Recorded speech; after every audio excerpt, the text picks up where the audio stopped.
Das Recht auf Freiheit, abgesehen natürlich von der Gesundheit, ist Freiheit wohl unser kostbarstes Gut. Freiheit und Unabhängigkeit. Das eine bedingt das andere.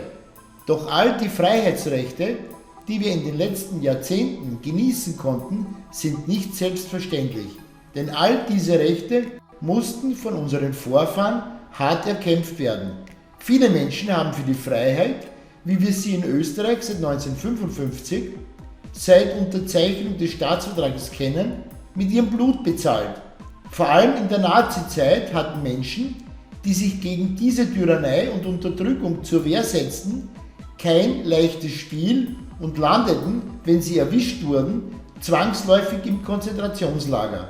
Doch gerade weil dieser Drang nach Freiheit zu den wohl stärksten Sehnsüchten der Menschen gehört, haben Freiheitskämpfer immer wieder ihr Leben aufs Spiel gesetzt, damit wir ab 1955 dieses kostbare Gut der Freiheit auch tatsächlich erleben konnten. Doch alles, was wir immer haben, was immer da ist, wird mit der Zeit selbstverständlich. Während nach der Unterzeichnung des Staatsvertrages ein Jubel durchs ganze Land ging, die Menschen nach 5 Jahren Austrofaschismus, 7 Jahre Nazidiktatur sowie 10 Jahren Besatzungszeit endlich wieder frei waren, wurde diese neu gewonnene Freiheit für viele Menschen bald zur Gewohnheit und damit zur Selbstverständlichkeit. Das österreichische Wirtschaftswunder, das bereits in den 50er Jahren eingeleitet wurde und in den 70er und 80er Jahren seinen Höhepunkt erreichte, ließ die meisten Menschen vergessen, wie kostbar die Freiheit tatsächlich ist.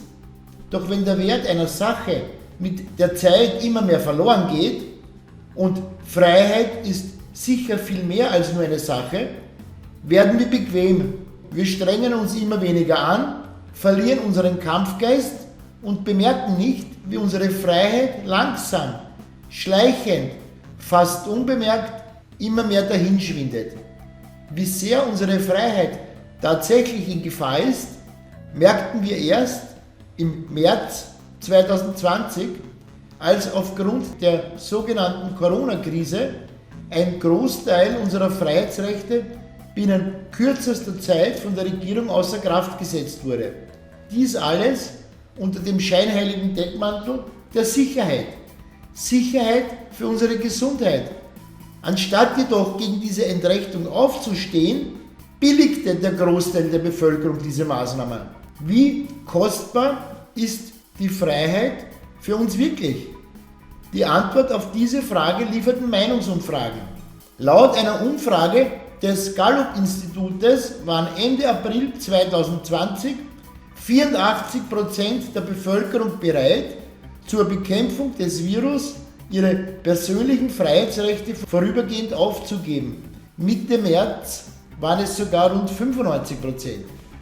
Ich weiß nicht, wie es euch, liebe Zuseher bzw. Zuhörer, bei solchen Umfrageergebnissen geht. Ich war jedenfalls fassungslos. Vielleicht kennt ihr ja den Spruch, wer aber bereit ist, seine Freiheit zu opfern, um Sicherheit zu gewinnen, wird am Ende beides verlieren. Ich kann natürlich nicht sagen, wie es euch geht, aber ich für meinen Teil bin nicht bereit, meine Freiheitsrechte aufzugeben, um keinen Preis der Welt, weder auf begrenzte, geschweige denn auf unbegrenzte Zeit.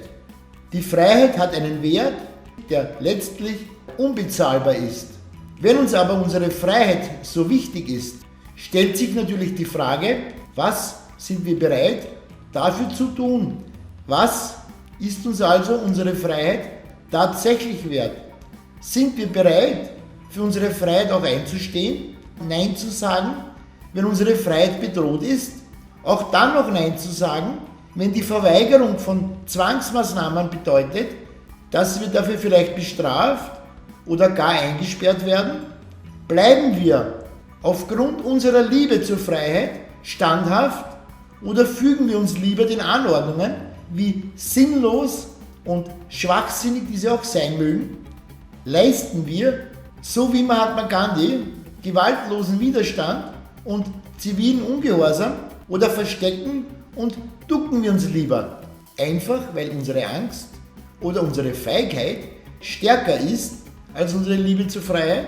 Sind wir, wenn die Freiheit doch so ein kostbares Gut ist, auch bereit, unsere Stimme gegen Unterdrückung zu erheben und für unsere Freiheitsrechte einzustehen?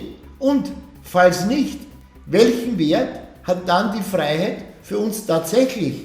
Und vor allem, wenn wir nicht für unsere Freiheitsrechte einstehen, haben wir dann tatsächlich noch ein Recht auf Freiheit?